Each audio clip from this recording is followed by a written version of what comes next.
Your needle nose pliers don't work very well. Take it back. Sorry. You have great needle nose pliers. Thank you. I think on the last episode, the last 160 episodes, I've been way too loud. But I can't help it. I get passionate. How about a Fresca? Yeah.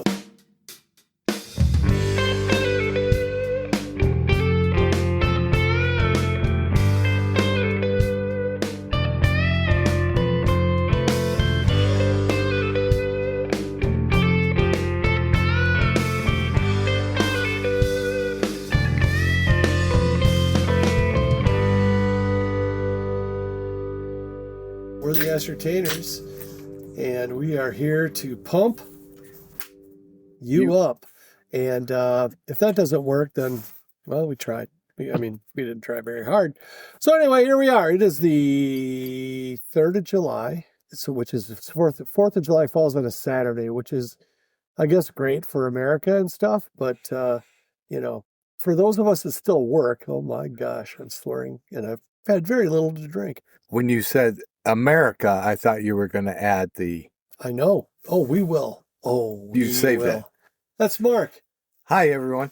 Mark can't keep a secret, is what his last name is. It's Portuguese, apparently. Are you scared that people are now going to tune out to our podcast? I'm scared, okay? Yeah.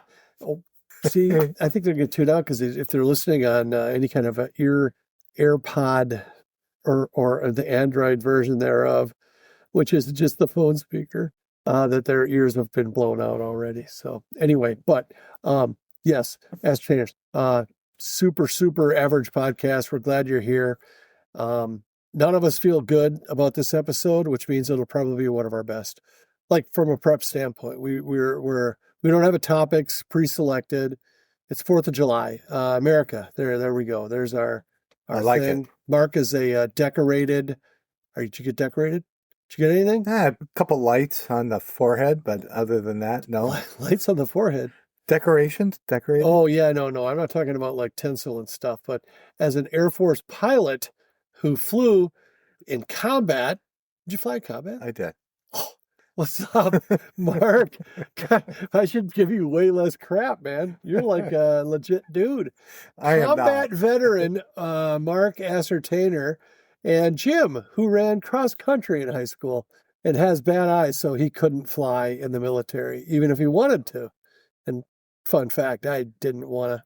I was more of a, kill him with kindness. I'd have been a good USO guy, do my little, to make them laugh and do the thing where, like, I'm picturing the guy who's doing the kind of the tap dance where you're kind of running in place with your arms kind of jazzy, kind of your hands are, it's like Tim Walz, just every day. Wow. Oh wow. My God. We're from Already Minnesota. I'm not a fan of that guy, but we're not political either. So we got that going for us. You're more the Bob Hope with the golf club on your shoulder. Maybe that. Or Milton Berle with the giant. Yeah, he wasn't a USO guy. Oh, sure. All those guys did it at some point, didn't they? I'm not, but not so like, sure. I think they probably went like on one or two, but Bob Hope was, he was a mainstay, yes? He was. Did they have shows when you were doing it or no? Because Bob Hope would have been dead by then. Not where I was at. The only celebrities that came to our area was Delta Burke and her husband. The guy with the Dabney Coleman? No, but it's Jerry or Gerald. Yeah, so kind of C level, D level. Yeah. Delta Burke had some nice cans though, didn't she? Wasn't she like a Southern chick on some show? What was she on? It was Mama's a Southern House or thing something? like that. Yeah. I can't remember. Anyway, yeah, Delta Burke. Well, she's legit, I thought she was married to Dabney Coleman, which would be kind of funny because he'd be about 100 years older than her. So theoretically, you were one of the celebrities over there. If they just didn't know it yet. Right. Big podcast star. I know a lot of you that are either long-term listeners, like Charlie, who sent us an email, by the way. Thank you. I saw that. Always love it. You're wrong, Charlie, but thank you. We'll get to that momentarily. Or if you're brand new here, you're probably thinking, wow, this seems like a really, really, really not well thought out and low budget podcast. But if you only knew, we're pretty famous. So just go on that as presumption. You just believe and you can achieve. If you believe, we can achieve. And also, we are, if we were low rent, would we be sponsored Wow, by good Newt's? point. Yeah, we checked in with the GM tonight. I still think one of these days he's going to pull the plug on us, but we went to Newt's in Apple Valley, who's the we call it the mothership, the corporate office of the Ascertainers, and saw Cory. I call him the big man because he's not a big. He's a big man in terms of stature. He's big, but not like Bigfoot. He not like freakishly, but in terms of his what do you call that? His position. His authority yes. over the Ascertainers. Yes, and he's a good egg. And there's always good laughs. And he really has found a way to embarrass me in front of my wife darn near every time. Or he allows me to embarrass myself. He's very good. He's very, what's the word? Like an assassin. He's a pinpoint. Pinpoint. Yes, he can very much get in the little hard to reach areas. And he does the mic drop. Yeah, I'd like to get a camera on his face as he's walking away. It's just probably expressionless because he's like, God, I'm tired of those effing guys. Or there might be a wry little smile, little corner of the mouth goes up. Just one though, the middle one. But anyway, so yeah, what do you got to say for yourself, Mark? They have a new special. We both tried it tonight. Yes, I found it kind of funny because they have a monthly special milkshake and then a monthly special sandwich. It always used to just be the monthly special sandwich, but the milkshake for July is the red, white, and blue, and then the sandwich is the for July the Cubano. Sorry, I just find it ironic. Not the All-American burger, the Cubano. That's a sign of thing. Even Newt's, they can't help it. It's going to happen sooner or later. We're being stormed, man. Be the 51st state. You know what? Oh, Cuba, you think? Sure. It'd be more like Puerto Rico, I think. So it'd be Cuba, be 51. How does that work? Do we just go in there and say, hey, here's what's going on? Or do we bomb the shit out of them? Or what are we going to do? Cuba will be 51st. Will we call it Greenland, though? So Trump could be right. Then we'll buy Greenland and call that Cuba just to, keep them guessing. No? No. So I don't know. I don't know what to think of the world anymore. It actually, we're not political, but we can talk about the world, what's going on. I asked Mark when we were golfing today, if the United States got invaded by another country, I feel like half of the United States would be on the other country's side and the other half would be on America's side. This is still the best country in the world, kids. Go ask the World Cup people that come here and they're just like, wow, blown away. And that's more from a consumerism standpoint, but the freedoms, everything you got here, yeah, pretty good. Maybe we could do better. All right. Actually, I know we can do a lot better. I think a lot of things were better in the 70s, which we were talking about earlier. Moms could stay at home. Schools were good. Kids got smart at school. They learned shit. And God, I think something happened. I think it was when Tom and Jerry started getting along, man. I think that's could be. I think it's when the wheels fell off. But I like America myself. I love America. It's a great country. I can't, if you gave me $1 million and you got to live somewhere else, I'd say, keep the $1 million. I'm staying here. $2 million? Canada. Anyway, where else would you live right now? If you could live anywhere in the world, if you got kicked out of America and you'd be accepted into any other country, where would you go? Iceland. Ooh, nice. Yeah, I love Iceland. Whose rule are they under? I mean, are they sovereign? Are they independent? Sovereign. Can you believe I know what sovereign means? I think it means like it's like a vinaigrette. Oh, I thought it was like a toasted sandwich, a sovereign sandwich. It could be. I mean, I don't know. Does anyone know? They don't. It's a made-up word. What's with the G? Come on, sovereign. Again. So anyway, you go to Iceland. What would you do there? Would you be like a cobbler or a gobbler?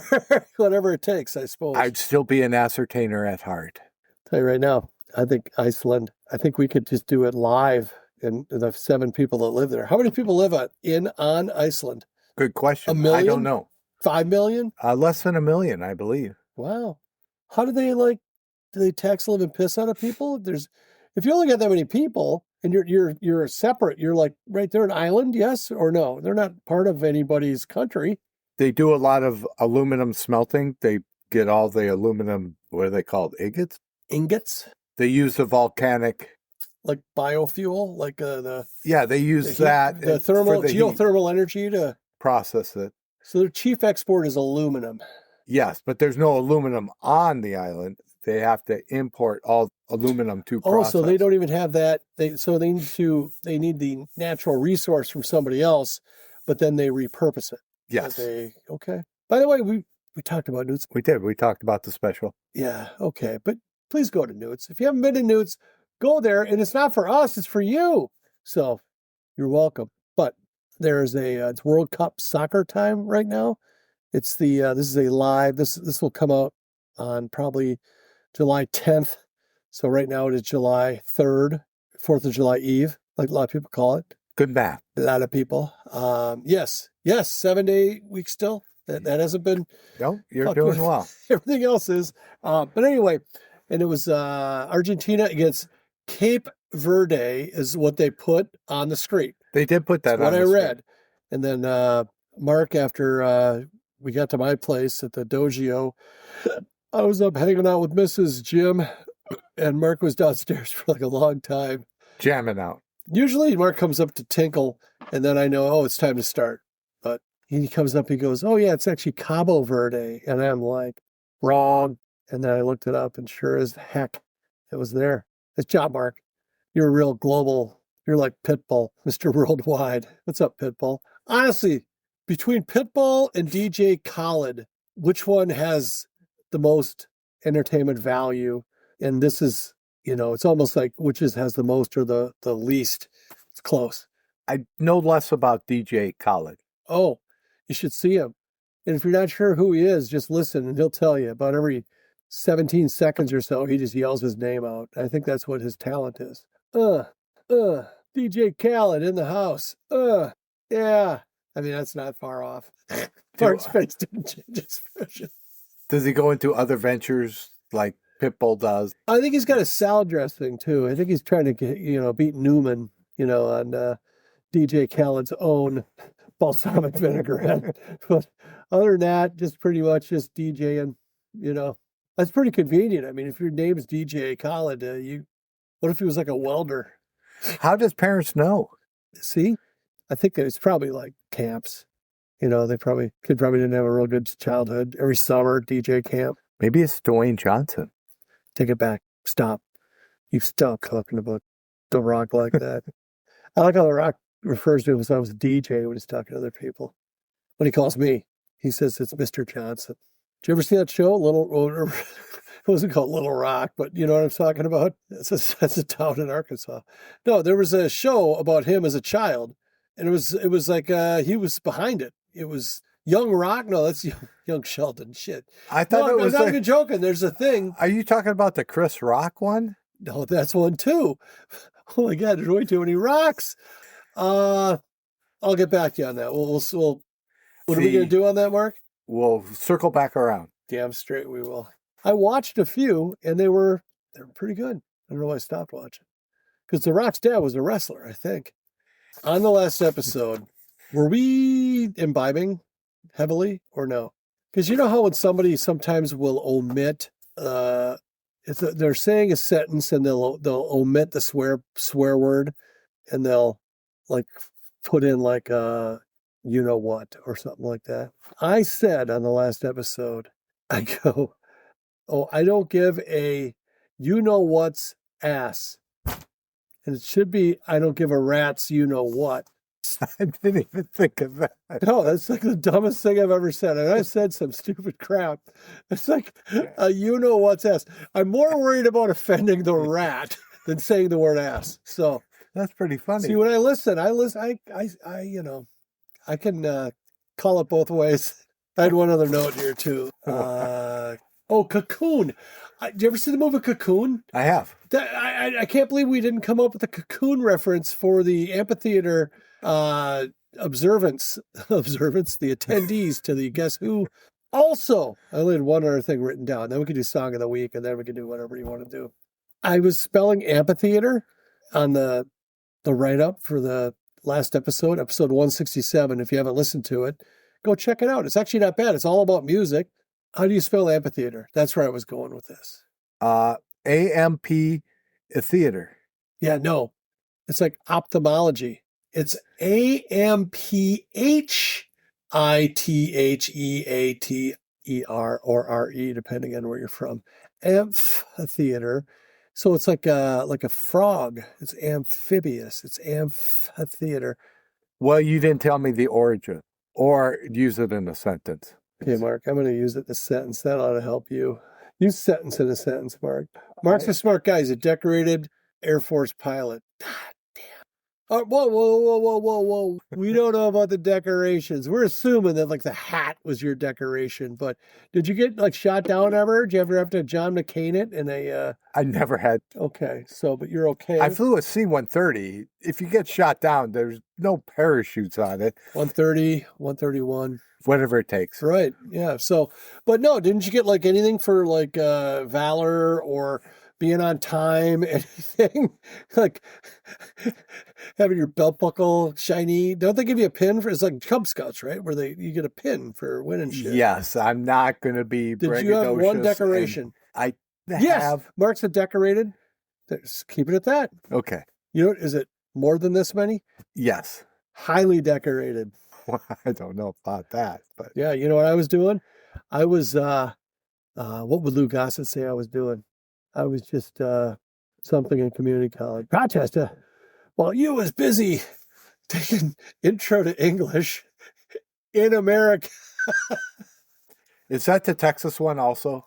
Where He started, from? I think the first group, it was Texas.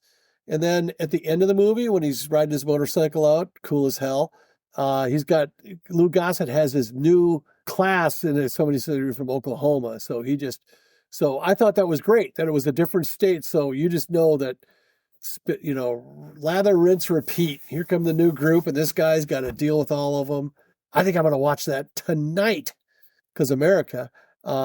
Officer and Gentleman, where's that rank in your movies? Let's do Song of the Week, and we'll talk about movies. Okie dokie. Can I go first because it's America, or do you want to go first? No, go ahead. All right. It's because it's the 3rd of July. I actually had a different song in mind. However, I went with, I got to think of what the actual name of the song is. It's from a movie. It's just called America F Yeah by Team America. And it's the South Park fellas. And it's such an appropriate song for the way I feel about this country. And if you listen all the way through, it's, I don't know. There's one specific thing that I think they think is funny, which I don't share in it, but they, just listen to the whole, there's like 2.5 minutes long. It's just so good. You've heard it. I played it for you. Yes, I've heard it. Your thoughts on it? Do you think it's just silly or? It is silly. To me, it fires me up. America. I thought you'd say America, say the F word, and then. Oh, I swore a lot on the last one. Like you said, the blank ass.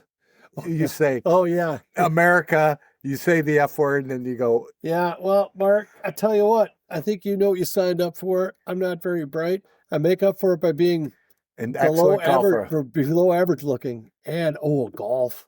I don't even want to talk about it. Honestly, even though I beat you today, your story's better than mine. I want to talk about it now. What's your song of the week? My song of the week is the Red Clay Strays. That's what it's called? That's the name of the band. Red Clay Strays. I thought you mixed up the words. My bad. It's your band. I thought it was Red Stray Clays. It's the Clay Red Strays.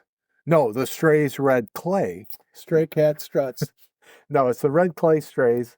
And my song of the week is Can't Fix You. It's not one of their biggest hits, but I do enjoy that song. They're classified as a southern/country rock band. To me, they're more of the new age country music. I'd say all country, but I only know a couple of their songs. They've got one very popular one, and then I'm sure a ton of other good ones. I like how you picked it's not their best. It's good enough for you people. It's one that I like. It's a deeper cut. That's right. It's like the Mark in high school of their songs. Although you were very popular in high school. What happened? What went wrong? I met you. Where did it end? the homecoming king or almost homecoming king? I was the homecoming. Mark was the homecoming king, and now he's in my basement doing the Ascertainers. And he's a decorated Mark. There's something missing here, man. Tell us what happened? Did you like kiss a frog or some shit or what happened? I just wanted to fade into obscurity. I made my mark in you're life. doing that thing. Your name's not even Mark. Oh, I get it now. Oh, I met your family. There's no way those people are related to you. You should hear what they say about you. Well, I have to pay them. You know well, you're not paying them enough because Karen has thoughts. Karen, how you doing? Stop. I miss you. Feel like I was a little hard. Oh my goodness. Please come back to the show and give me the what I deserve. Stop. That's not Mark doing it with his hands. It's me. It's different. But anyway, yeah, the family was an absolute delight. They were. I really enjoyed every last one of them. Actually, I got to be honest though. Of all of them, the one I've known the longest is Renee, and she was pretty subdued. She didn't talk a lot. I think you scared her. We'll try to draw a little out of her. Excuse me. Nice. I feel better. If it matters to anyone, I feel a lot better. Do you? Or is that your thing? Is that our ratings will be like through the roof for the episodes I burp on? Hashtag burp. Hashtag that burp spelled weird. So earlier today, we went to the golf course. Yes. And we played golf. As we typically do when we go to the golf course. I shouldn't say we played golf. We attempted to play golf. I'll say I played golf. I'll say that I picked Mark up. So far, the season series, we played 3 times. And the first time I won convincingly. The second time, Mark won convincingly. The third time, we literally tied through 9 holes. That's all we play because we're old and don't care. But because we had the twilight rate, we could play as many holes as we wanted. So we went into sudden death. And on the 10th hole, Mark said, that's enough. My knees hurt. I'm just going to dispatch you. I'm going to put you away. I'm a decorated war veteran and Air Force pilot. Anyway, so Mark beat me. So the season series is 2-1 going into today. And I also, on the last time we played, that went into overtime, I had a substantial lead that I did not protect. I was ahead by 5 strokes at one point, like early. You were after 2 holes, you had 6 strokes. Okay, and I lost. Well, something similar happened today. I pull out in the driveway, Mark gets in the car, and I go, before we hit the first stop sign, which is 50 feet from where Mark's driveway is, I go, I'm breaking 50 today, and I'm gonna beat your ass. And then we got to the next stop sign, and Mark had some kind of smack. He was talking. Normally not a smack talker, but would you had something to say about that? It had something to do with, I think I remember, you being cocky last time or something to that effect. Next block, he says, last time you won, you didn't have those shoes on. So he was trying to get in my head. Yeah, Mark's got these spikeless golf shoes. I'm like, oh, you were wearing those when I kicked your ass the first time, not when you beat me or the other time. And I think that might have helped. Anyway, similar from today I played really well for me. You did play really well. And even though I really didn't par, I didn't have any 8s. I didn't have any 3s. You're very consistent. Yeah. I just tried to stay out of trouble, let the game come to me. But here we are. We're teeing off we're approaching the 9th hole tee box. I'm sitting at 40. All I have to do is play a par 4 in 9. It just sucked, Mark. It was so bad. What, you want to tell him or you want me to tell him? Go ahead. I just want to enjoy the story. The 9th hole it's a pretty, you got to hit a pretty good drive. If you're a big hitter like me, not like Mark, but if if you can get the ball out there, if it doesn't go straight, you're going to have problems, especially if it goes right. You're dead, which is what happened last time I played. Last time we played there, I went out of bounds 3 times on the 9th hole. Okay. There's a pattern developing here, I can tell you. So I say, you know what I'm going to do? The way this hole is laid out, I'm just going to lay up with a 5-iron. I'm going to hit a couple more 5-irons and then chip and putt and be done. break fit. Maybe one of my best ever scores was available. Like if I'd have parred that at 44, it's pretty good. That's like breaking 90, which I've never done. First shot. There's some I don't know what you call it, little ravine right in front of the tee box. Straight into that. I've been messing with him because You playing were whispering during that shot, you dick. I can hear you. He was playing it so safe. I said, "Come on, don't be a." You called me a feline. I did. Pull out your driver. Be a man. I said, you know what, Mark? It won't matter. Nobody says how to. We're not going to talk about your par threes, okay? We're just not. But no one cares what club you use. Just they care that what the results were, and also no one cares about that. But so shot number 1, 500 miles an hour right into the junk, unplayable, unretrievable, just gone. Well, what do you want to do? You could take a drop, or you could. By the time he's done asking that question, I got my tee in the ground, same club in hand, exact same result. Now it's 1 in, 1 out, 3 in, or no, 1 in, 2 out, 3 in, 4 out. So I'm on the tee box still, lying 3, 4, lying 4. Yeah, absolutely. So now I'm hitting my 5th shot, and I got a hold of it. So I didn't go out of bounds that time, but I went like exactly where you don't want to go, where I got to go over some trees or play around them. And I lost 3 balls. I needed a 9. I wound up with a 12. I still beat Mark, but as I'm lining up my putt, I'm like, oh my God, can I not break 50 and get beat in the same, sequence? And yeah. On your approach shot, if you had gone over into the out of bounds, which was a very real possibility, then you might have beat me. You could have tied again. Oh, on the par threes, it's about 170 yards, hopefully. The one I used my driver on. Oh yeah, Mark always used driver. On that one. I want to see Mark get a hole in one on a par 3 and have to fabricate what club he used. I'd back you. I wouldn't let you put driver. So my first shot, it's like the 9th hole where it has a ravine with this out of bounds right in front of the tee box. So I hit into that, lose the golf ball. Second one, I hit into the out of bounds up closer to the hole. Oh yeah, and then I lose that one. So his 6th shot? Be my 5th shot. Oh, because it was a par 3.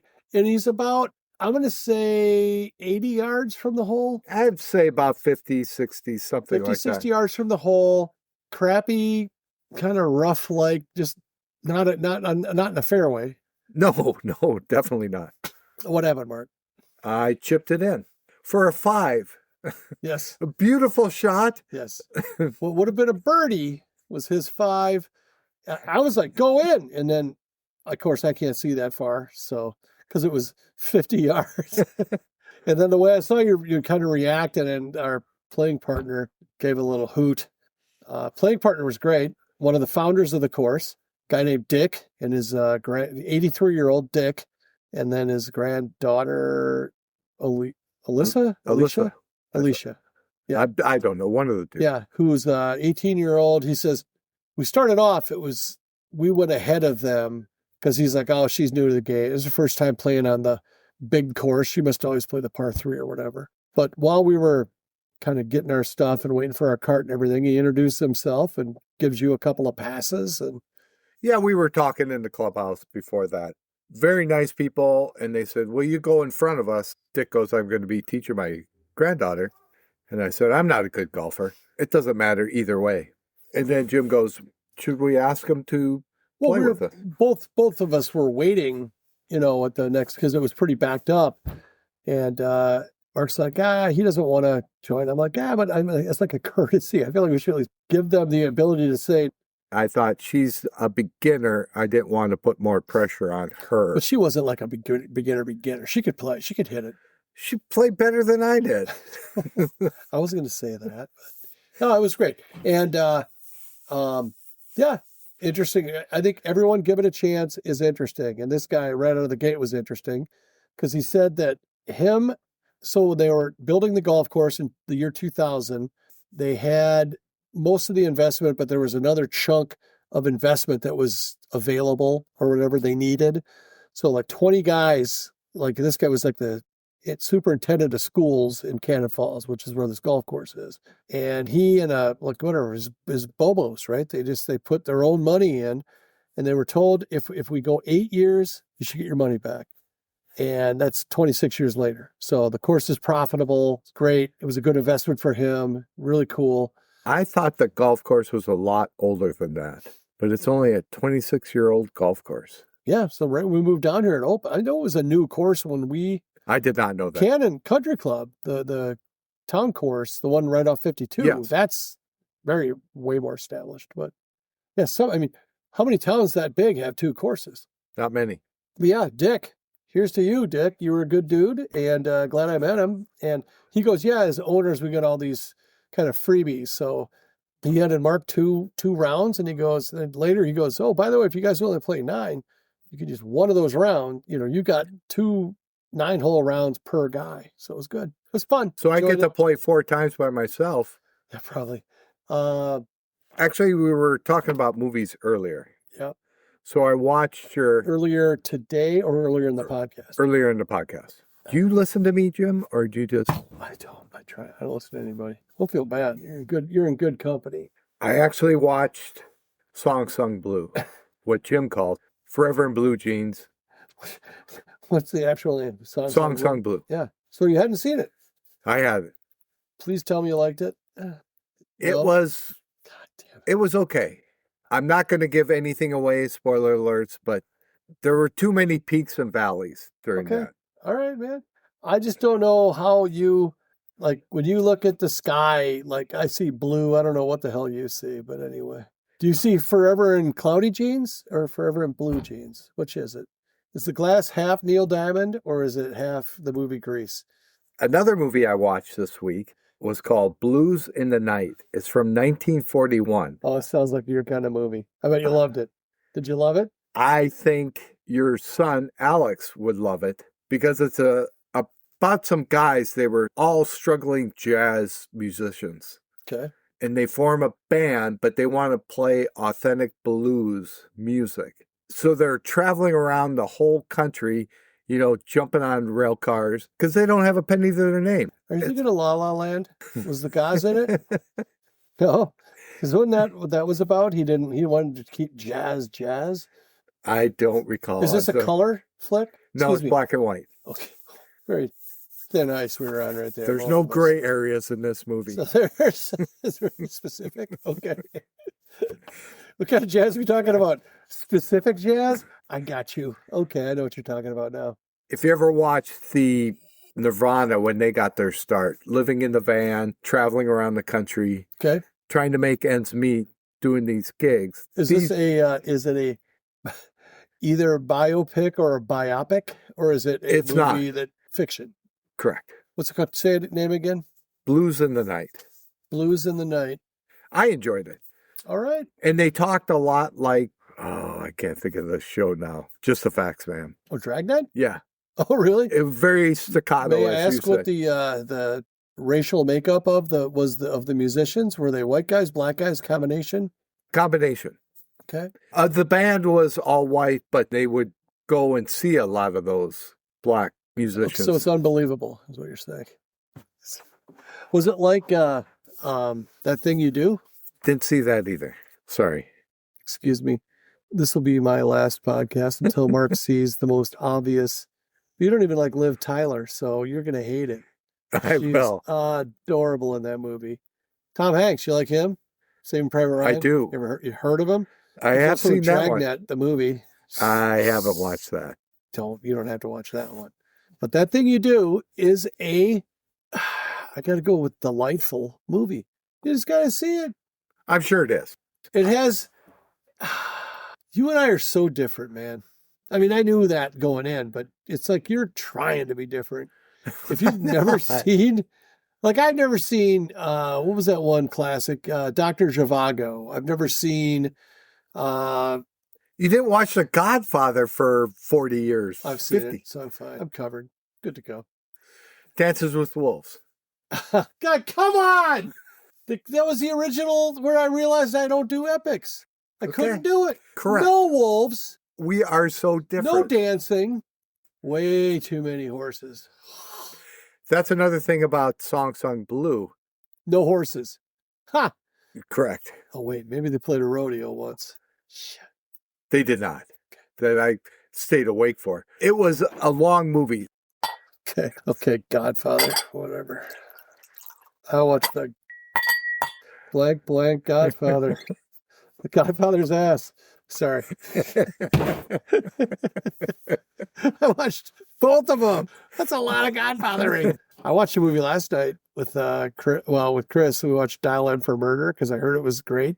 I'm going to stop believing these people that get on my Instagram feed and go, here's the top 10 movies you have to see. Dial M for Murder. The trailer was better than the movie. Where it goes, Dial M for Murder. I got to quit listening to you about music or movie references. Okay. Have you even seen The Godfather? It's good. Many times. See it. Well, what's wrong with you then? Dial M for Murder. Average Hitch. It was Hitchcock for sure. Cool camera angles, blah, blah, blah. It just wasn't that good for that. It could have been an hour. That could have been an hour movie. Then, what comes up next? If you've not seen it, TheAscertainers listeners, I think Mark would agree. This is a worthy of your time movie, Requiem for a Dream. If you want to slit your wrists later on, Yes, maybe. it is. I think I can't think of a more depressing movie, but with fantastic direction and performances, and you really feel what the characters are going through, and they're all junkies. Spoiler alert. In different ways. It reminded me of Train Spotting. Okay. Have you seen that? Totally. I haven't. Should I? No, but you could just agree with me now. Well, I tried. I looked down. You see how I looked down and said, "Oh yeah, I saw that." I can't. I'm not. Not the best fabricator. But anyway, if it's really depressing, I can't wait to watch it. You almost make Martin spew because of the noise. And that little baby noise. So anyway, and then after that, Donnie Darko started. I had no idea what Donnie Darko was about. I watched an hour of it. I will watch the rest of it. Maybe that's what I'll do after I kick you out of here tonight. Think of that as a fun movie, a bizarre, fun movie. I could tell you this. It had super good songs. And one of them is In Excess. I don't even know what the name of the song is, that ballad they do. You Were There. Oh, Never Tear Us Apart, maybe, is the name of the song. Oh, what a great song. And it fits so well into that movie. They had a Till Tuesday song. They had a Tears for Fears song. They had, a really good soundtrack. It's Jake Gyllenhaal. Is that his name? Jake Gyllenhaal? It's Gyllenhaal, yeah. It's not Josh. Jake Gyllenhaal, yeah. And his sister, who I thought was Rashida Jones at first from The Office. I don't know why. I've seen Maggie Gyllenhaal in other pieces, and she does some either very artsy but typically crappy movies, but sometimes she'll show a little leg, so that's the common denominator there. But I think Jake is a great actor. I think everything that I've seen him in, what's the one that's called Prisoners or something like that? Have you seen that one recently? Is that with Hugh Jackman? Could be, yeah. Where he's the cop and he's the one that lost his daughter. Something like that. I don't want to give the movie away, but yes, it is. It's in, I want to say Joaquin Phoenix is in that one, or is that a different one? Can you do spoiler alert for a movie that's over 10 years old? 10 years old, but The Prisoners is pretty new. I don't think so. I think it's... Oh, really? Look that up. Well, either way, powerful movie. That was a Hitchcock level suspense movie. I really enjoyed it. So Jake Gyllenhaal. Maybe we do a Jake Gyllenhaal episode. He was in a movie. His wife dies. The movie's called Demolition. I think it's called, I wonder if this guy's wife's going to live till the end. Nice job. Anyway. Well, it begins that way. But he just starts destroying his home with a sledgehammer. I hear that's what you guys did next door before you moved. Oh. They said that there was only one weight-bearing wall, and the rest was just sawdust. Paper mache is pretty strong. Yeah. How else do you think they, Eiffel Tower, What did you make in grade school with paper mache? I think I made a pinata. What did it look like? It was a thing. It was just you blew up a balloon and you put paper mache all over it, and then you pop the balloon and shove some candy in there. Get the long balloons and make it into a horse, and then wrap it. I did. What'd I say? I didn't do a horse. I did a wiener dog. Hey, son. Mark can't roll his R's either. I don't feel so bad. I cannot. I'm starting to worry about it. Because I got a grandkid that's going to speak both languages. He'll just naturally grow up bilingual. And I don't want him talking shit behind my back. You can get all of us at TheAscertainers@gmail.com. Like us on Facebook. Share us with a friend. How hard is that? Do something. Thanks for listening. Seriously. I don't care, but you know what's ass. America. Good night.